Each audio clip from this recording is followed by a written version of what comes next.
old Nintendo gamer. And son.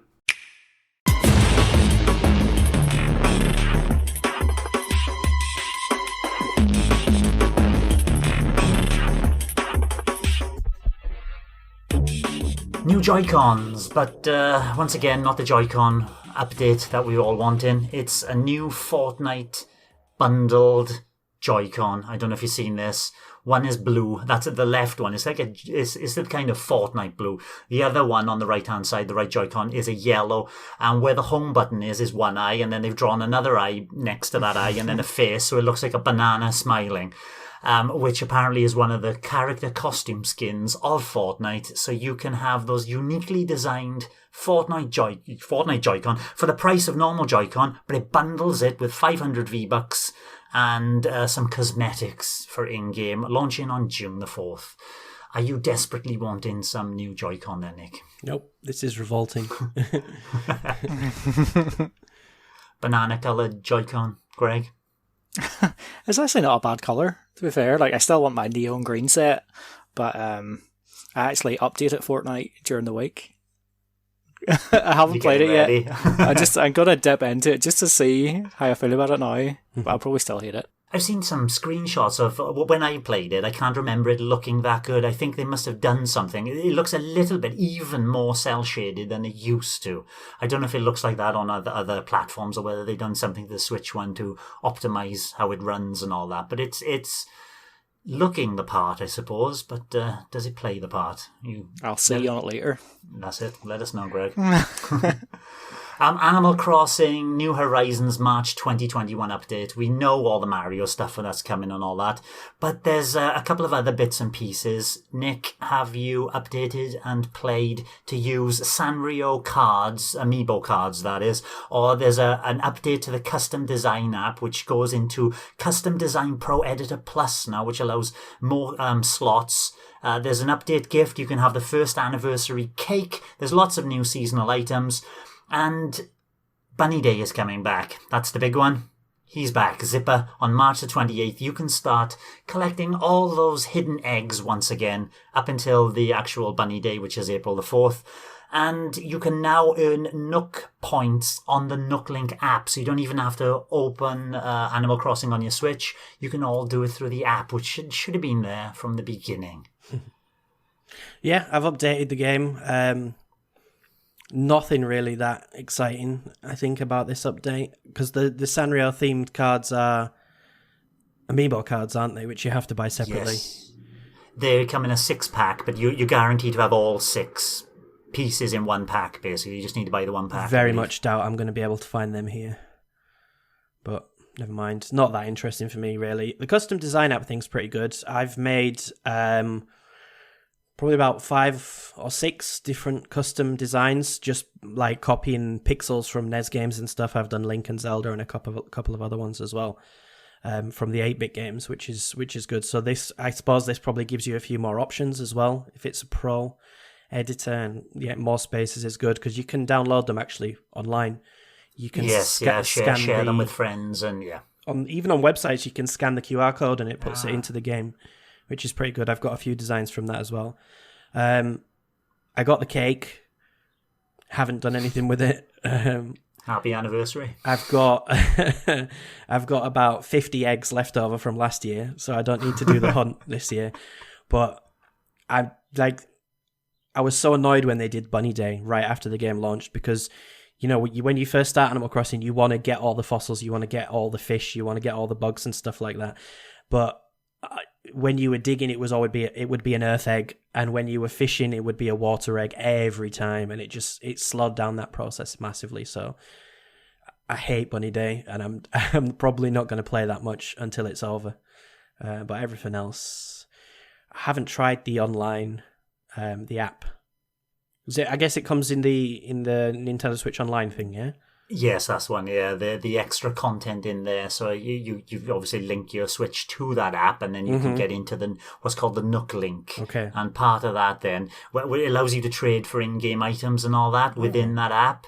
So it'll extend that kind of thing, and you'll be able to get those kind of daily rewards and Nook Link points, or whatever they called, Nook points, from the app rather than getting them from the Switch itself. Okay, I'm gonna have a look at that shortly then, because I've not bothered with that yet. So what the last thing I didn't mention, which I think is quite cool. Now this update is going live on March the 18th in Europe, so it's live now. Is that there's going to be this website where you can transfer your screenshots and videos of your Animal Crossing New Horizons island, transfer it to this website called the Island Tour Creator site, and then you can create digital posters and special tour videos as if, like, hey, come and see my island. I think that sounds a cool and creative use of... once again, they should have been doing this a year ago. Yeah, I think they weren't quite ready, and I don't think they expected it to sell as much as it did as well.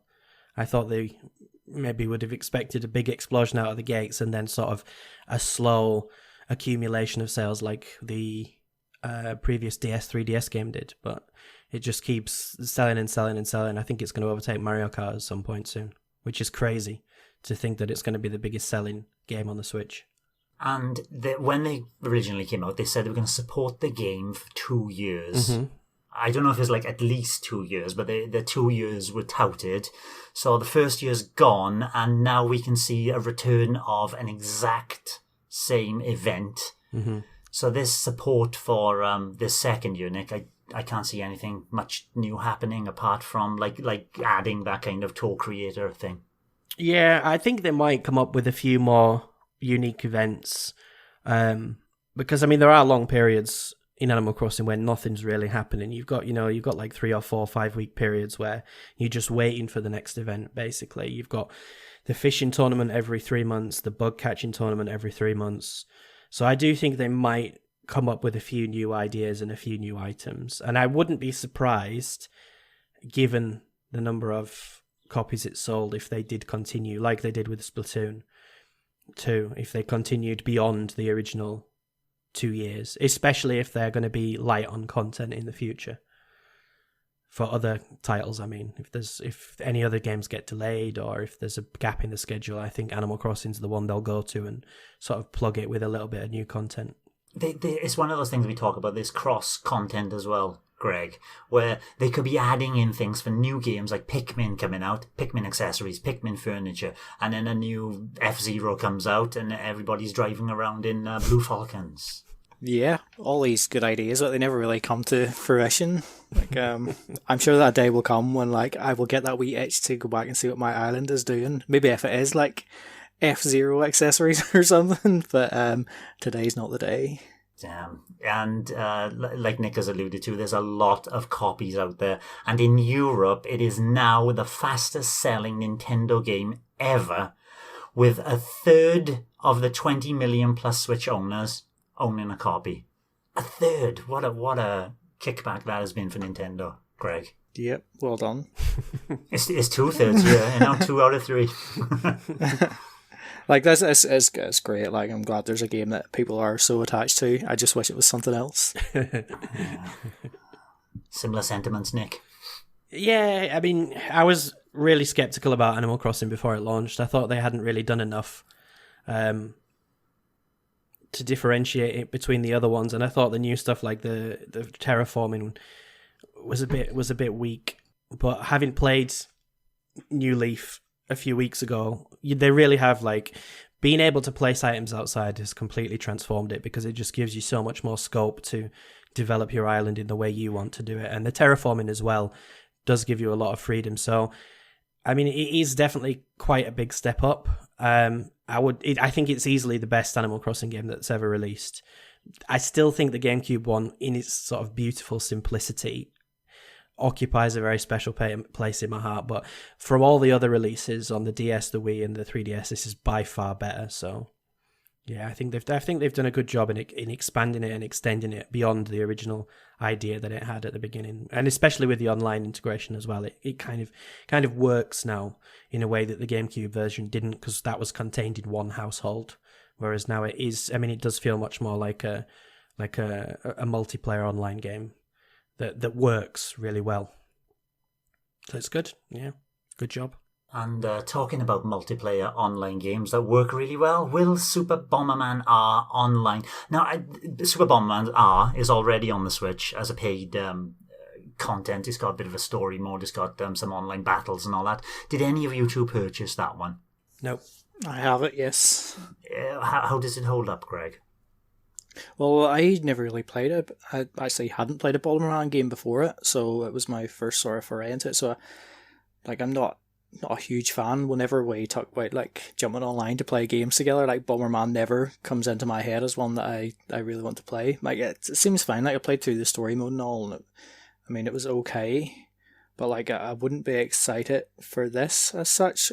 And maybe part of that is because I'm probably not particularly good at Bomberman. I never really got the strategies down and stuff. That delayed placement of a bomb and then walking off and waiting for it to explode, and yeah, you're constantly having to think 2 seconds or 3 seconds ahead, and it feels like a game called Invisigun Reloaded. I talked about it a little while ago. It's just this offset of, I want to do this now, I can't do it now because I'm going to be paid back down the line. I don't like Bomberman myself, but I would like to see if I can dive back into this free-to-play Super Bomberman R Online, which is going to be a Battle Royale-based experience for up to 64 players online. So they should have called it Bomberman 64, but they didn't. Just as a hark back to the past. And you're going to have, apparently, not 14, that's later, you got a number of games playing at the same time, and then the winner of those games get it put into one of the finals. I don't know if it's 2 semi-finals before the final. And then the winner of overall gets kudos and all that. But there will be a $10 premium pack, which will include 14 more characters and the ability to create private rooms. You have to pay for that privilege, Nick. Yeah, I was kind of surprised when you posted about this because I thought it was a Stadia exclusive. When I was thinking they're definitely not going to be able to get 64 people to play that at the same time. But yeah, this is a bit weird. I might download it and give it a go, but I never jumped on the Super Bomberman R train. It was too expensive at launch. I thought 50 quid was a bit much for, what is essentially a SNES game updated a little bit.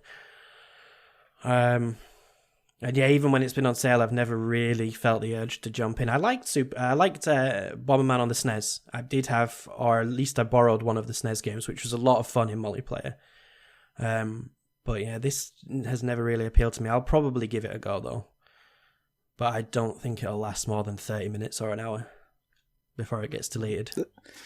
The thing about the original Super Bomberman are I like that there's all the different character costumes and stuff, and there's different levels you can purchase with coins, but the problem with it was accumulating the coins seemed to take way too long, and maybe you had to be playing lots of multiplayer sessions or something to be able to obtain them, but without having the means to do that locally, it would have taken forever just to play single player again or try and find online games and stuff, and just there's loads of stuff that I'll probably never ever unlock in it.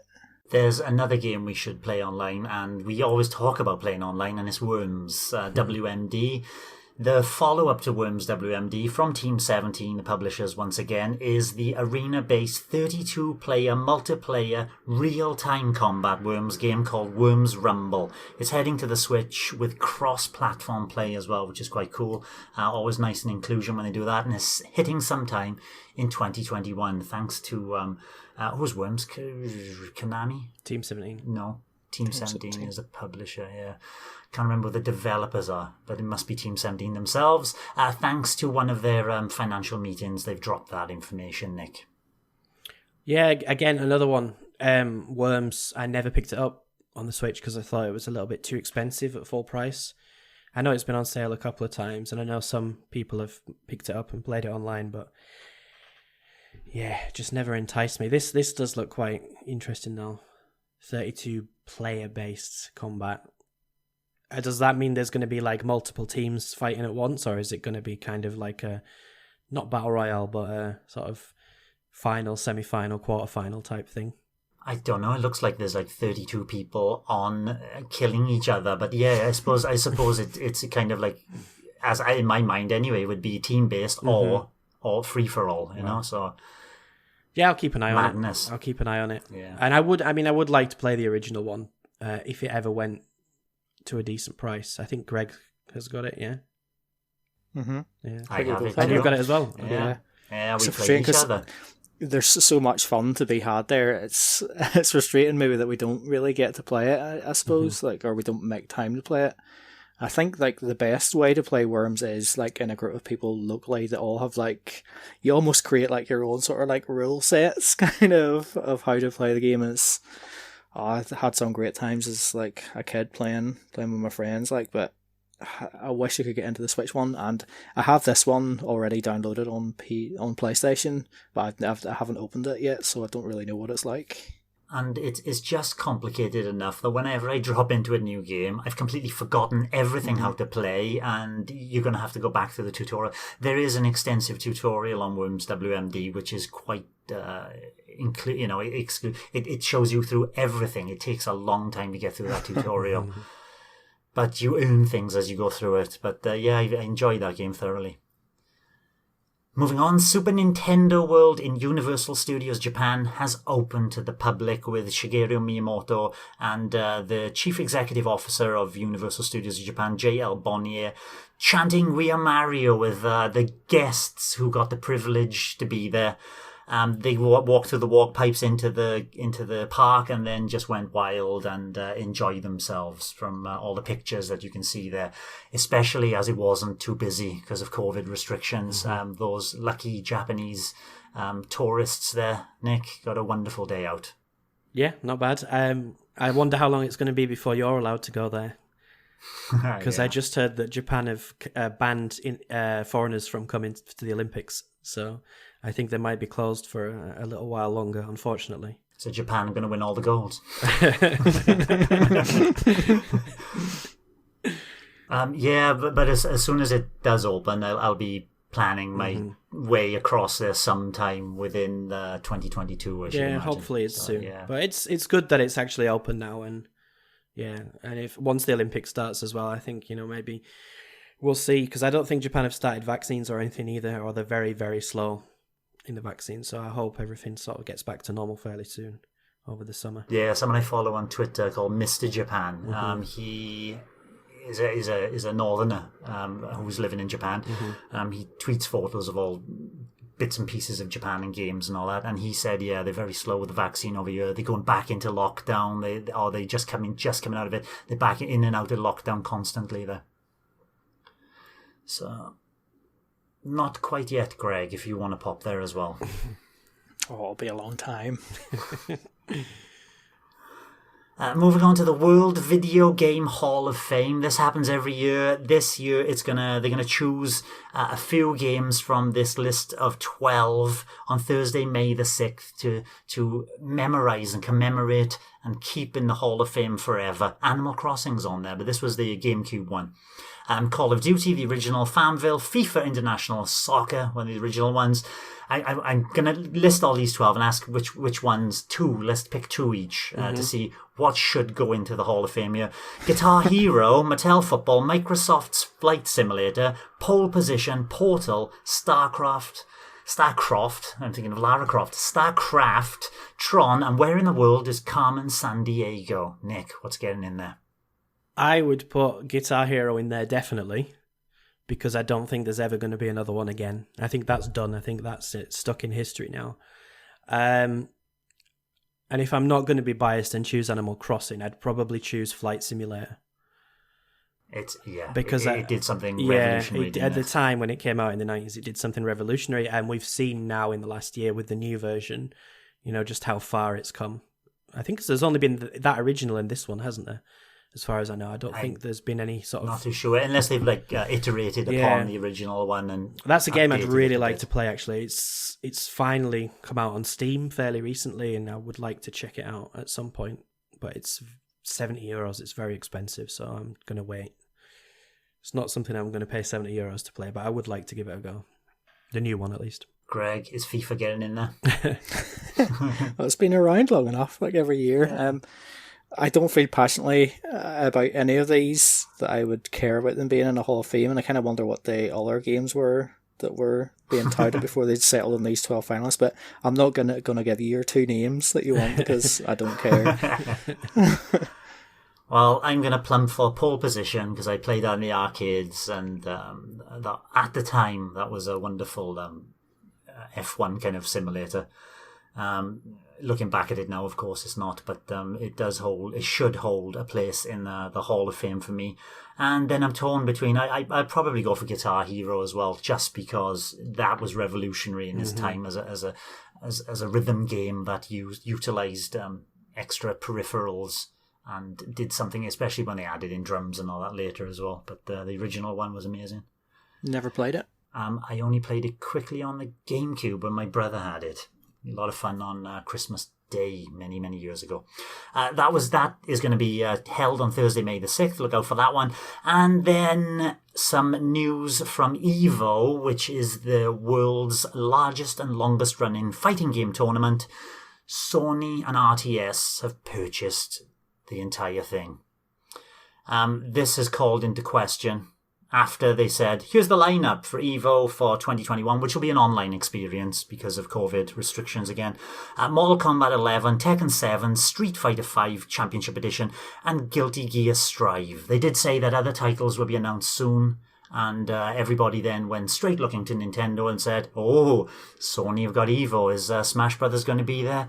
Nintendo then had a press statement saying, we will continue to assess EVO and other opportunities as we plan for future online and offline Super Smash Brothers tournament activity. Greg, is Smash Brothers going to take place between August the 6th and 8th at EVO? Maybe. I don't know. Maybe get to the point where Nintendo just hold their own thing for it instead. People were laughing about that online, saying if Nintendo do hold their own thing, they wouldn't have a competitive, without just on like the battlefield, a flat stage, and make it more competitive without items on. And Nintendo would just make it a fun family thing, which is that's what Nintendo do. Nick, I don't know. I think they highly regard the Smash Brothers professionals, especially the ones who play without items on.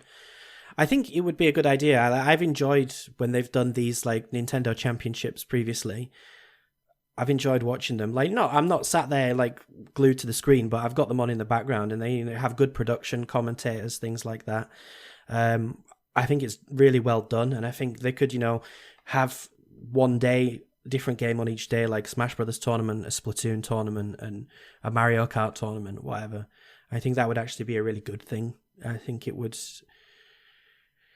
EVO has like a big name, I suppose. It's been around for a long time, and there's that kind of sort of prestige with winning there, I guess. So I think it would be silly to remove Smash Brothers from that, but I do think, like Greg, they could just start their own championship and hold it once a year. Yeah, just bring back Nintendo World Championships, that kind of thing, on a yearly basis. Yeah. Showcase different games, different tournaments, why not? Yeah. Even old classic, who can get through the first level of Mario as fast as you can, that kind of, little bits and pieces like that for us normal people to take part in. And the last piece of news is Shin Megami Tensei 3 Nocturne HD Remastered. It is got... Now, you are a fan of Shin Megami Tensei, Nick? Yes. No? No, yes. I played I enjoyed the 3DS one quite a lot. It was good fun. It has a date in the West. It's May the 25th. This third it's a remaster. It's looking quite nice, but for me, it's too old school and too difficult of an RPG to get through, especially for its asking price of $50. I actually got notified about this on Steam the other day, with the same price, 50 for the game and 60 for the 70 for the deluxe edition. And it's just I'm not prepared to pay 50 quid. Or €50 to give this a go. I mean, I did enjoy the Game Boy one, but it was a digital download and it was like 12 or 13 quid. So I thought, why not give it a go? I'm more looking forward to 5, I think, on the Switch when that eventually comes out. I keep on forgetting that's even a thing. Greg, I bet you're not interested in this in the slightest. No, it wasn't 5 like the first game ever like talked about for like, one of NX maybe? Or, one of the first, yeah. Got a trailer before it was out, yeah. Mm-hmm. Yeah, not for me. And we're still waiting. Then we're going to move on to some download delights.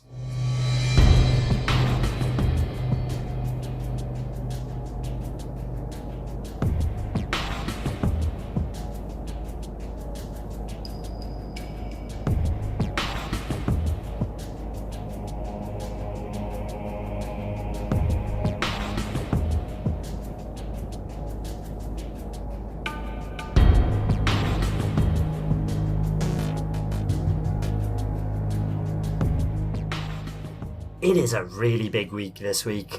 We've got Overcooked All You Can Eat, which bundles both Overcooked games in, which would be great if I didn't purchase the first one already. So it's got all the content, but it's been rejigged so all the first game, because that wasn't an online experience, now will be better to play online.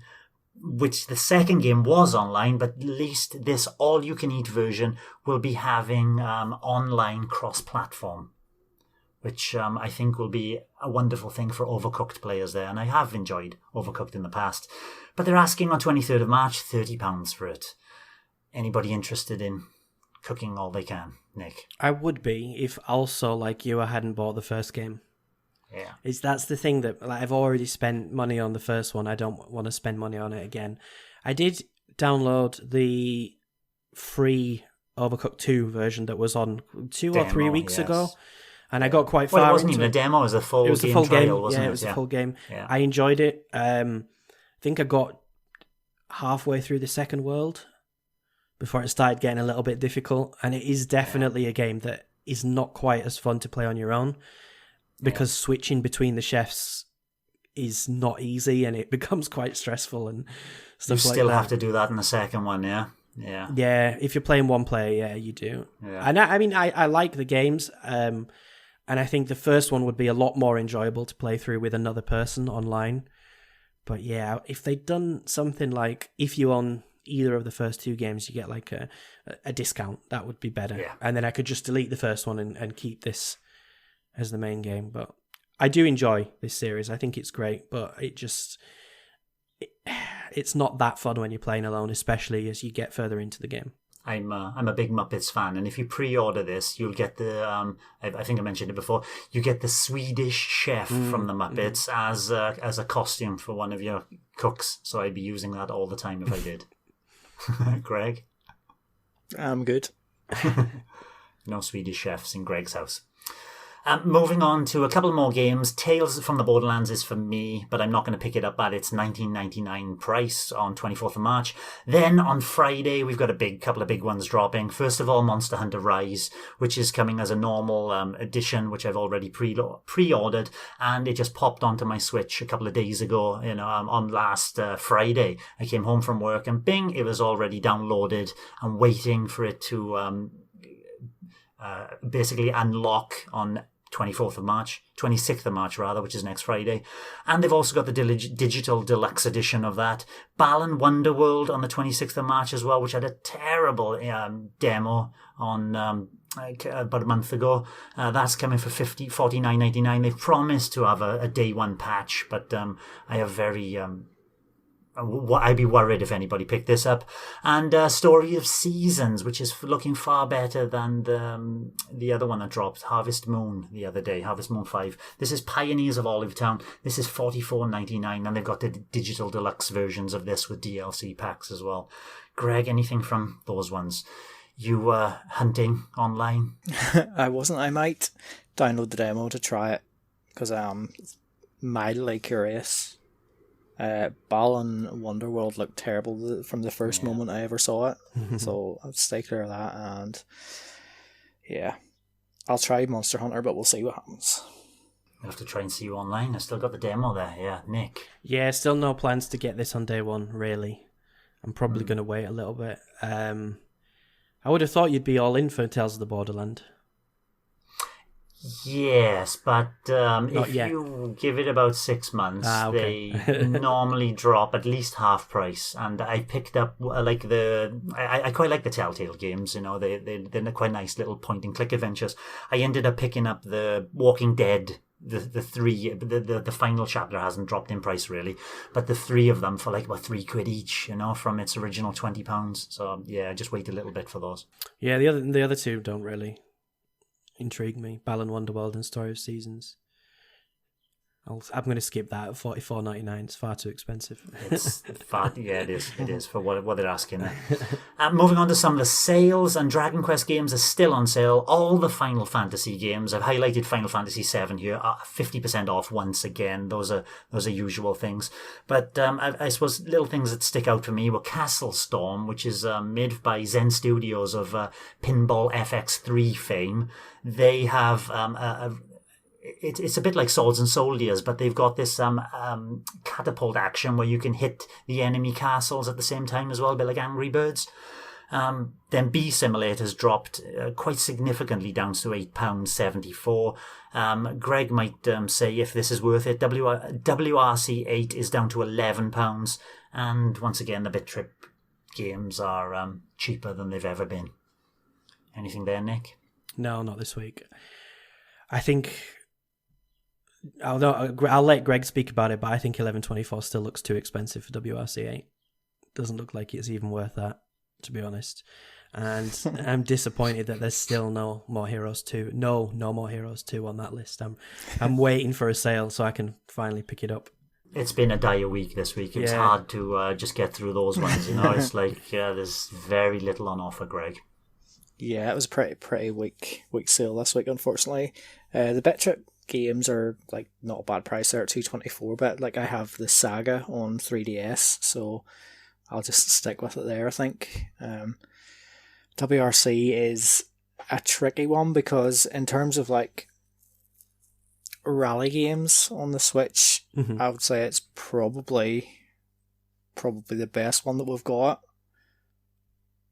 But it entirely depends really if you have another system to play rally games on, because if you do, then I wouldn't bother.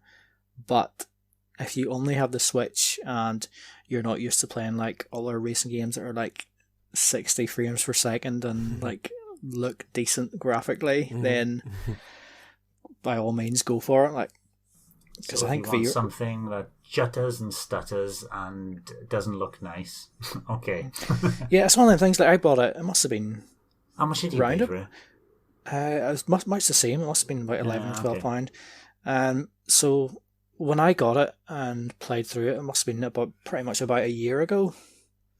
I kind of got into it and actually enjoyed it for what it was. And then, like, since then, I've played a lot of like PS4 racing games and stuff. And then, anytime I've tried to just jump back into WRC 8 just to see what it's like it's shocking to go back to. It's one of them things you would get used to it again, But yeah, it's really difficult once you've experienced something better.